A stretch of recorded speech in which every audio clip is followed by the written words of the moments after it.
But there became a point in our marriage where I was a bit of a workaholic, and she came to me and she goes, something's got to give. You either figure out that your family comes first and it's not about the material things that you bring us, or I'm out of here. Well, I was able to change short term.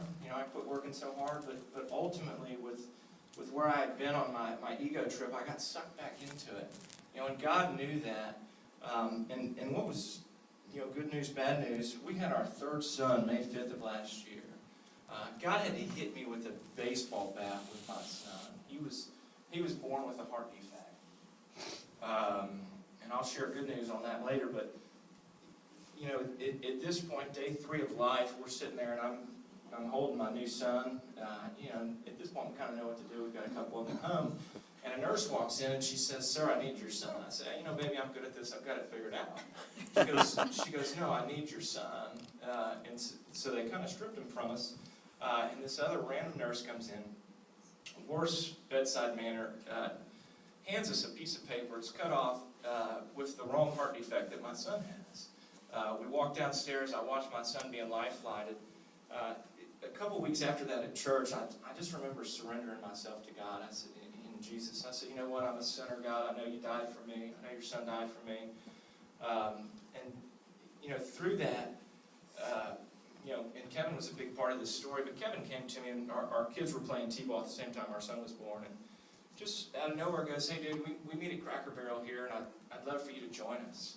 And I don't know if he knows how big of a part, that's played my role going, getting closer to God. But I started going to this group, and it opened my eyes up to, hey, maybe I'm missing something by just going to church. Maybe I didn't know anything. I'd never read the Bible. He's challenging me to read the Bible. I'm reading the Bible now, and it's like all these things start happening.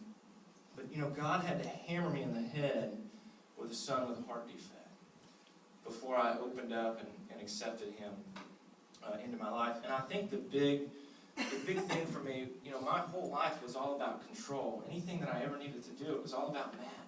I could do everything. Well, December 11th, when my son had open heart surgery, I had zero control. It was the longest, worst day, best day of our life. His surgery lasted 7 hours through the grace of God. He's fantastic, most beautiful little healthy kid in the whole wide world today. And we lift that up to God. But I tell you, it took a bad heart. It took a son born with a heart defect for his dad's heart to change. Well, today I can look at you with a new heart, and it's pretty interesting. Just to share with you real quick, some things going on in my life right now, and I'm going to end this with a magic trick, if that's okay, guys. I was one of the guys that went on the mission trips, even though they don't let me come up here and talk too much. Just as I've gotten involved with the whole God thing, and I'm a new God thing, right? Even though I've been in church for a long time, I'm a new God thing to the whole heart changing. The mission trip was an eye-opener. The Bible studies, I can't get enough Bible studies. Right when I got back from Honduras, I convinced my wife to let us cancel cable, so we have no TV at our house. We have to talk or read. We're still kind of fighting through that. I signed up for seminary, if you will. I start September 6th, and oh, wow. It's funny. My parents look at me and they're freaking out. They're like, "Son, what's going on? Are you going to quit your State Farm job and become a preacher?" And I'm like, calm down. That's not necessarily my goal. I just have a thirst to learn about God more than ever before. And it's so interesting to see, coming to Second Baptist for 5 years just as a chore, something that we did out of guilt because we were afraid of God. Well, now we come to church, we come to Bible study, and it's how long can we actually stay at church? How much time can we devote to God? How much can I learn about God? It's not a chore anymore. It's not something I do out of guilt, right? It's something I do just because I absolutely love Him, and He's blessed our life so tremendously. So let me do this real quick. I'm going to end with a quick magic trick. We got a lot of smart people in this room, so y'all, what I want you to do is pick a number. Now, I always tell, when I'm speaking in Louisiana, I always tell people to pick a small number, okay? It makes it easy. All right, everybody got a number? Just give me some nods here. I want you to go ahead and add 6 to that number. Okay? I want you to subtract 2 from that number. We good? Okay, I want you to subtract your original number. We good? So far, so good? I'm making this easy, guys. Normally I use bigger numbers. Okay? I could blow you away right now and tell your number. I'm not going to do that. I want you to take the number, and I want you to correlate it to the letter of the alphabet. A is 1, B is 2, 2 is B, sorry about that, 3 is C. Okay, we're good? Okay, I want you to take that letter that you've come up with and think of a country. Okay?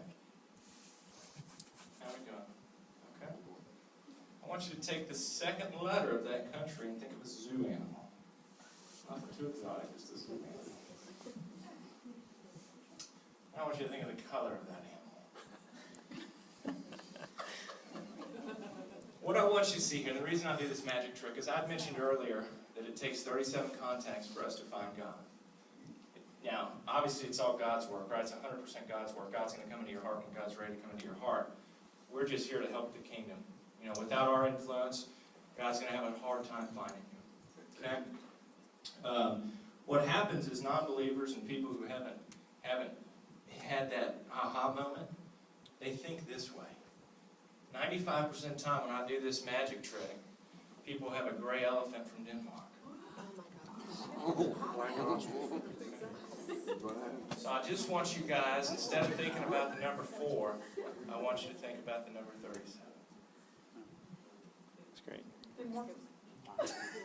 That's because you thought of an emu. Not many people think of emus.